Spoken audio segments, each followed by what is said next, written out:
ఇప్పుడు పర్వతం ఎవరి ముందు తల ఉంచదు, సముద్రం ఎవరి కాలం ముందుకు రాదని చెప్పేసి పవన్ కళ్యాణ్ అంటున్నాడు. మరి అలాంటిది ఫస్ట్ 24 సీట్లు అన్నాడు, తర్వాత 21 సీట్లు అన్నాడు. అట్లా ఎందుకని రోజుకి ఇట్లా దిగజారిపోయాడు? నేను పక్కా పవన్ కళ్యాణ్ ఫ్యాన్ అండి, చిన్నప్పటి నుంచి కూడా. కానీ రాజకీయానికి ఈ సినీ ఇండస్ట్రీకి ముడి పనిచేయదు. అప్పుడు ఏదో ఎన్టీఆర్ గారు ఆ టైంలో ఏదో ఆ రాజకీయం మీద అతను ఏదో అలాగే ఆ ప్రభావం మీద అలా వెళ్ళారు తప్పించి, ఇప్పుడున్న రాజకీయంలో ఇప్పుడు చిరంజీవి గారి కన్నా పెద్ద వ్యక్తి ఏం కాదు కదండి పవన్ కళ్యాణ్ గారు. చిరంజీవి గారు లాంటి వ్యక్తే ప్రజలు రమ్మంటూ వచ్చారు. 15 సీట్లు అంటే అతను సింగిల్గా పోటీ చేశాడు. ఇతనిలాగా పోటీ చేస్తే వాళ్ళ ఆడితోని వీడితోని పొత్తం పెట్టుకుని మళ్ళీ ఈ విధంగా వచ్చి మళ్ళీ లాడితే 50 సీట్లు అంటాం, మళ్ళీ నేను సీఎం అంటాం, మళ్ళీ 24 సీట్లు అంటాం, ఇవన్నీ కరెక్ట్ కాదు కదండి. రాజకీయం వేరు, సినీ రంగం వేరు. ఒకవేళ పవన్ కళ్యాణ్ గారు ఉన్నారనుకోండి, సినిమా వచ్చిందనుకోండి, అభిమానిగా నేను ఏం చేస్తానంటే 500 టికెట్ 1000 రూపాయలు కనుక్కుని వెళ్తాను. అది సినీ రంగంలో అతను. ఈ రాజకీయంలో ఈ మన పవన్ కళ్యాణ్ గారికి రాజకీయం సరిగా తెలియదండి. తెలిసిందల్లా ఏం తెలుసు అంటే వాళ్ళతో నేలతో పొత్తులు పెట్టుకుని ఏదో ప్యాకేజ్ అయ్యి తీసుకుంటాం తెలుసు అంతే అతనికి. చెప్పండి సార్. కానీ ఒక రాజకీయ నాయకుడు అంటే ఏదైనా ఒక వ్యాఖ్య చేసి అంటే ప్రజలు చాలా గట్టిగా పట్టుకుంటారు. ఇతను వస్తే ఈ మాట ఇప్పుడు చేస్తారని చెప్పేసి. మరి పవన్ కళ్యాణ్ వ్యాఖ్యలు రోజు రోజుకి చాలా ఇదిగా ఉన్నాయి.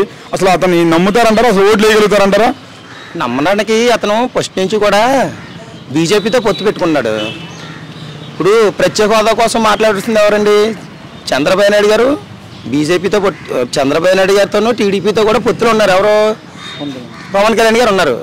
మీరు ఆ రోజే పవన్ కళ్యాణ్ గారు మోడీ గారి దగ్గరికి వెళ్ళి, మోడీ గారండి మాకు మరి ఆంధ్ర రాష్ట్రం విడిపోకూడదు, మరి మాకు ప్రత్యేక హోదా కావాలని అడగవలసింది అతనిదే, మెయిన్ బాధ్యత అతనిదే. ప్రశ్నిస్తానని చెప్పి వచ్చాడు పార్టీ పెట్టి. ఏం ప్రశ్నించాడండి? ప్రతిపక్షంగా ఇప్పుడు ఉన్నాడు, అధికార పార్టీలోనే ప్రశ్నించకపోయాడు చంద్రబాబు నాయుడు గారిని.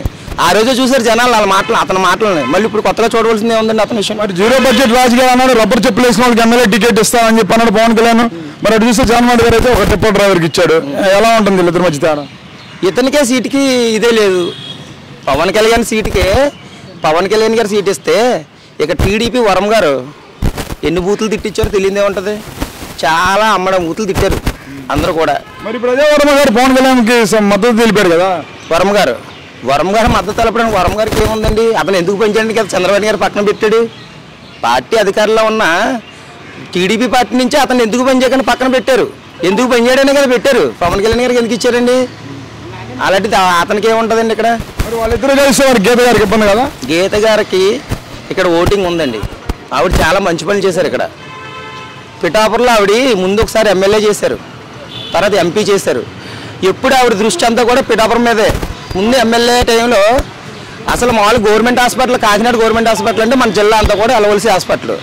అక్కడ హాస్పిటల్కి వెళ్తే ఏ పేషెంట్ని కూడా పట్టించుకుంటే లేని పరిస్థితి. అక్కడ ఒక పేషెంట్ వెళ్తే లోపలికి వెళ్ళాలంటే అక్కడ సీటు తీసుకోవాలా, కోపం తీసుకోవాలా, లై తీసుకోవాలా, ఆ కార్డు రాయాలని అనేవారు. ఇప్పుడు అది గీత గారు ఆ టైంలో ఏం చేశారంటే వంగ గీత ఎమర్జెన్సీ అని ఒకటి పెట్టారు.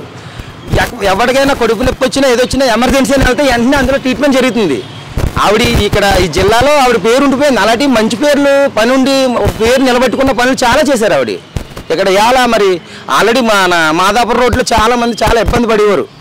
రోడ్డు గేట్ వేసేస్తాం, ఏదో హాస్పిటల్ కానీ పనుల మీద అర్జెంటుగా వచ్చేవారు. వాళ్ళందరూ ఇబ్బంది పడకుండా గేట్లు కట్టేస్తే ఆవిడ ఇలా అండర్ గ్రౌండ్ బ్రిడ్జ్ చేయించింది. ఆవిడ ఎమ్మెల్యే కానీ చేయలేదండి, ఎంపీ కానీ చేసినప్పుడు చేసింది. తర్వాత ఆల్రెడీ ఇక్కడ మన గోరస్ రోడ్లో కూడా అండర్ గ్రౌండ్ బ్రిడ్జ్ చేసింది. ఈరోజు ఆవిడ ఆల్రెడీ ప్రొఫైల్ పెట్టారు ఇక్కడ. ఏది మన ఉప్పాడు రోడ్డుకి సంబంధించిన బ్రిడ్జ్, అది కూడా పెద్ద కన్స్ట్రక్షన్. అది అది కూడా ఆల్రెడీ జరిగిపోయింది. అది కూడా ఎలక్షన్ కూడా అవగానే అది కూడా స్టార్ట్ చేస్తారు. మరి గీత గారు ఆల్రెడీ అందరు జనాల్లో ఉన్నారండి.